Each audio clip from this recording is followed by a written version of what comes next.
قربانی کی کھال کا اگر آپ مسلح بنانا چاہیں بنا کے رکھ لیں۔ قربانی کی کھال کو آپ ویسے بطور سیمپل خوبصورتی کے تزئین کے لیے اپنے گھر میں لٹکانا رکھنا چاہیں تو جائز ہے۔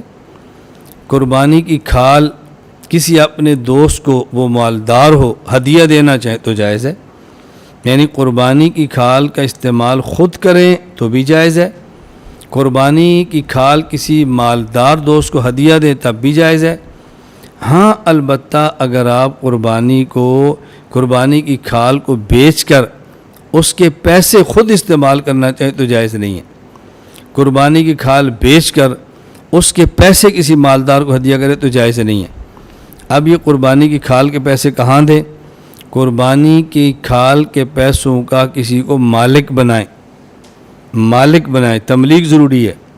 ہمارے آج رفائی ادارے ہوتے ہیں جہاں تملیک کا سسٹم ہی نہیں ہے، تو لوگ بیچارے قربانی کھال بیچ کر وہاں دے دیتے ہیں یا اپنی کھالیں وہاں پہ دے دیتے ہیں۔ تو قربانی کے گوشت کو بھی سنبھالیں اور قربانی کی کھال کو بھی سنبھالیں، اس لیے قربانی کی کھالوں کا اچھے سے اچھا مصرف تلاش کریں، کسی نیک آدمی کو دے دیں، مدرسے کے طالب علم کو دے دیں، جہاں مدرسے میں دین پڑھایا جا رہا ہے وہاں دے دیں، تو اس کا ہمیں ذرا بہت زیادہ خیال کرنا چاہیے۔